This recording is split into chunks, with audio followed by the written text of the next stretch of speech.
From the journey of a goddess to a place of power, Waialua is filled with sacred stones and ancient temples. It's a quiet place where the sea is loud, a colorful collection of good food, life, and people.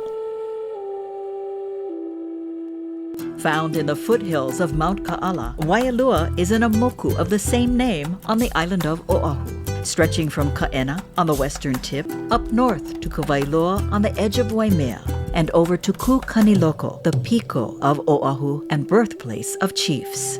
Known for fertile fields, fresh water, and abundant seas, Hawaiians have been flourishing in Waialua for more than 1,000 years. Hi'iaka spoke of the deafening voice of the ocean on her way to Kauai to fetch lohiau for Pele, and renowned historian Samuel Kamakau was born here in 1815. With important heiau and cultural sites spread across 8 ahupuaʻa, this moku played a powerful role in ancient times. Before Maili Kukahi moved the seat of power to Waikiki in the 1400s, the ali'i ruled from Waialua. When you think about Waialua and its history, talking about pre-contact history before Europeans came here, it was an incredible political and religious center of Oʻahu. The chiefs that are associated with Waialua are highly remembered chiefs. Kapava, the first chief to be born up at Kukaniloko, which is a really important part of Waialua, as the only birthing site on Oʻahu and one of only 2 in all of Hawaiʻi, the other being on Kauai. So these birthing sites were really important for our ali'i because they supported the right of the ali'i to be in their positions of power. Kukaniloko, to anchor the cry from within. This site here was established about 760 AD for the birth of Kapava. It set apart the practice that even before that was up in Halemanu. So the actual birth name here is Kapaahuava. And then everybody call him Kukaniloko, but it's actually the complex of the Kapuahuava.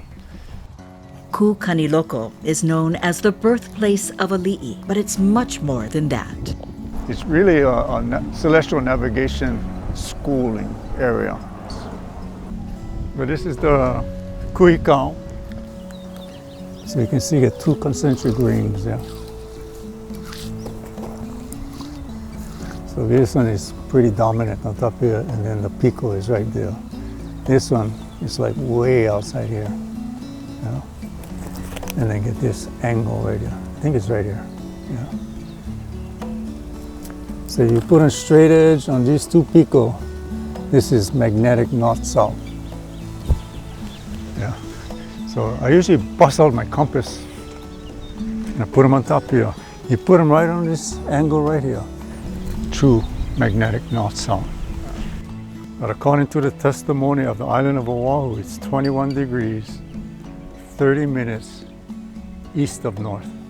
So this whole thing would turn like this. Let's see, where's that marker? Oh, right here. See this marking right here?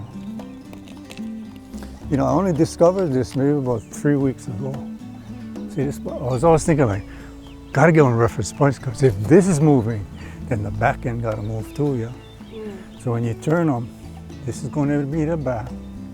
And then when you take the transition, you'll come across the top of this stone. So each one of these serrated edges, get 18 of them, and then each one of the hollows get 18. So that makes 36 going right around, So it is one compass stone. It will take us around the world. Kukaniloko wasn't the only school in the area. Kapukapuakea, where Kaiaka Beach Park now sits, was also a training ground built around 1000 AD. Kapukapuakea is so significant because of its ties with the original marae over in Raiatea, which was really the center. It was a center of religious ideology, of cultural values, of knowledge, of navigation. And it was from that center that Polynesians were voyaging and sharing this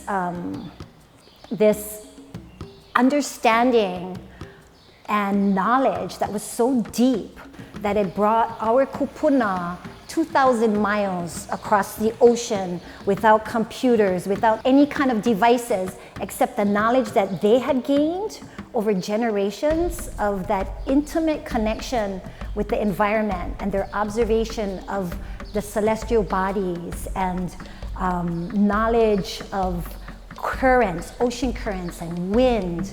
Sitting in the middle of where Kapukapuakea once stood is a large limestone pohaku that offers insight into the story of this place. Some of the mo'olelo that I've heard is that this pohaku came from Tahiti and that it floated from Tahiti and made its way all the way up here to Kayaka. There's another mo'olelo about this one that it flew actually from Kauai, because Waialua and Kauai, we have a really close tie, not only sometimes visually, if we're really lucky, we'll be able to see Kauai, but there was a tie between certain heiau. There would be bonfires lit on certain heiau, and that was a method of communication between the Kauai people and the Waialua people. So another mo'olelo that another kupuna told us was that it was a bellstone. And so what they would do is that they would use a mallet, a heavy wooden stick, and they would pound on the pohaku, and it would create this echoing sound. And that sound could be heard throughout Waialua, and it was like a call for people to come and catch whatever fish it was that was out in the bay at the time. So it has multiple narratives associated with it. And for me, that's really important that we consider them not as competing against each other, but just understanding how significant this pohaku was, that it would have multiple stories about it. And perhaps these multiple stories are different time periods. So for me, these pohaku really are like timekeepers. And they hold our mo'olelo, they hold our stories. And it's up to us to go and research. These mo'olelo are like clues, and our kupuna left them for us. So we would understand what was so important, what was the lesson they were trying to share with us. Place names are also a clue from kupuna. Yes, so place names are so significant. You know, we know our aina is so important to us. It's what feeds us, it sustains us, and we gave that aina names. We have that ancestral wisdom, that ike kūpuna, and it exists in our place names. It's why they have a specific name, just like humans have a specific name.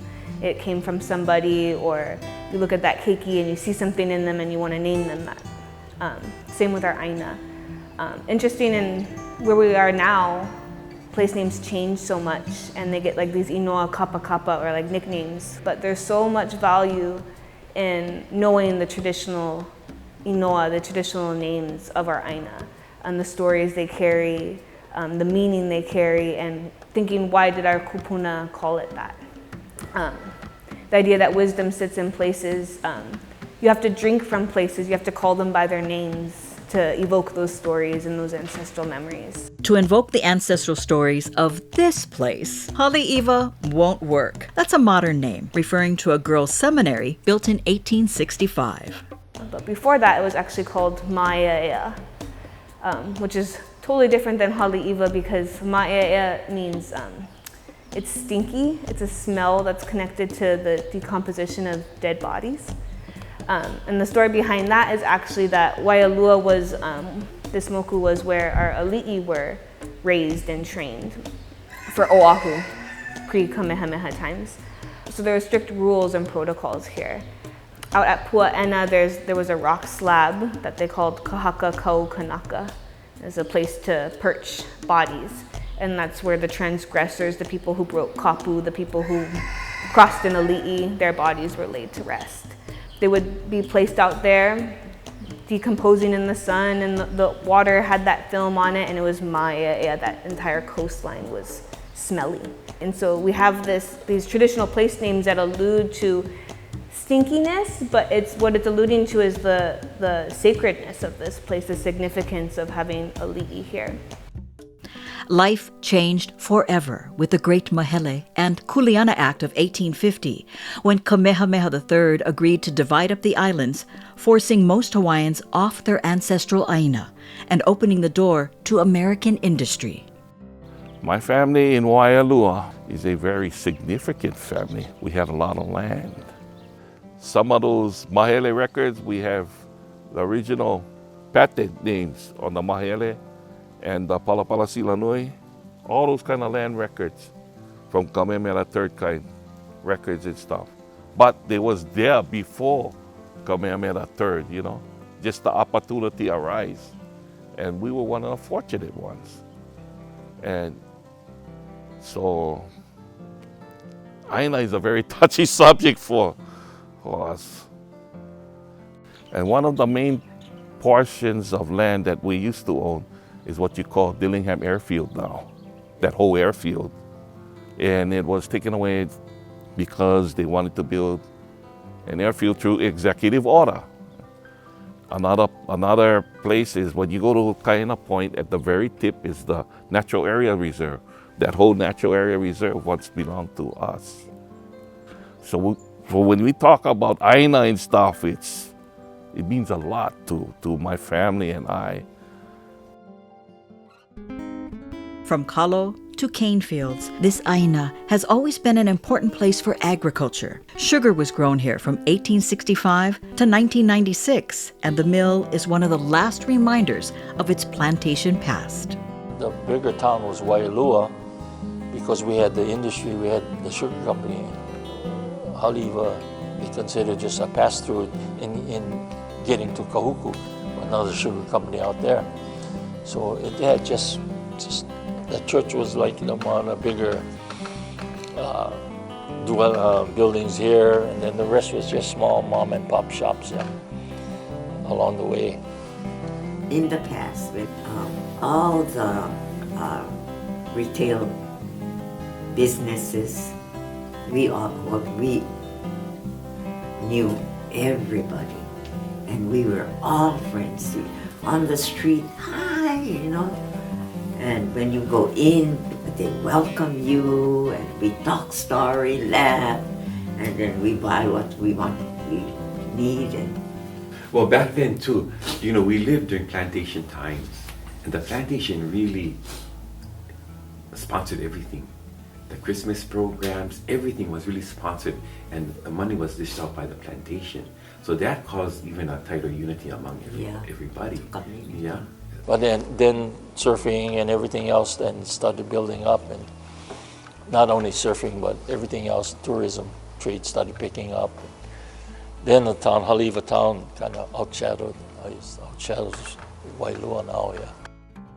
I grew up in Haleiwa, on the beach, water rat, ocean. My brother, younger than I, our whole lives were about the water and our family. That was pretty much the focus. And that brought in a lot of our Hanai brothers and sisters. So our house was filled all the time, and it did not matter if you had a bed or not. My mom and my dad very much said, if there's a spot on the floor, you pick it, it's yours. So we were fortunate to have that extended ohana came from all over. And really my mom hanai'd them, basically. Right out here, I was taught from a very young age how to spearfish and look for he'e and pick limo kohu. Hawaiian gold, they call that. Because I remember as a young boy when we drove to Honolulu, where Waipio is, where the castle is, there were two plantation managers' houses in the middle of the pineapple field. That's all there was. That's all there was there. And now it's this huge community. You know, but to see changes like that, you know, occur during our lifetime. Changing times call for a return to tradition. Wailua Haleiwa has changed drastically.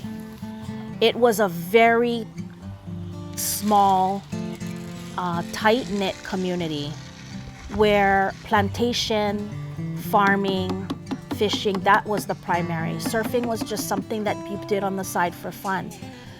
not a lot of tourism at all. Growing up at that time, there was still only one road, one school. Everybody knew everybody. You couldn't go anywhere without knowing someone. Auntie, uncle, tutu, papa, anything. You knew everybody. When we have the younger ones ask, Uncle, kaina point, da da da da da. I tell them, I says, my kaina point is different from your kaina point. I said, you guys gotta learn one simple word, tomorrow. You have one big school, why you like catch them all at once? You catch maybe a small portion, so the next time you go a couple months later, you can always catch something. I said, that's the wrong attitude. That's the Western thinking. So when we share stories, when we share the mo'olelo of place, we make that connection with our ancestors. And I feel like our next generations after us, as we look to how much technology has changed the way they learn, and we see less and less of them on the aina, interacting with kūpuna, interacting with these spaces. And the only way to connect is to be at these places. We have to interact with our environment around us, because for me, that is the greatest teacher. For future generations to know where they come from, the names of those places, I think gives them more confidence. It gives them more longevity. The idea that wisdom sits in places, it just doesn't stop there, it continues.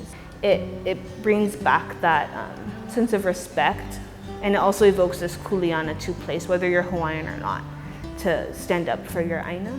And our kūpuna knew this. They knew that, you know, there's knowledge in books, but there is much greater depth of knowledge when we interact with places and people.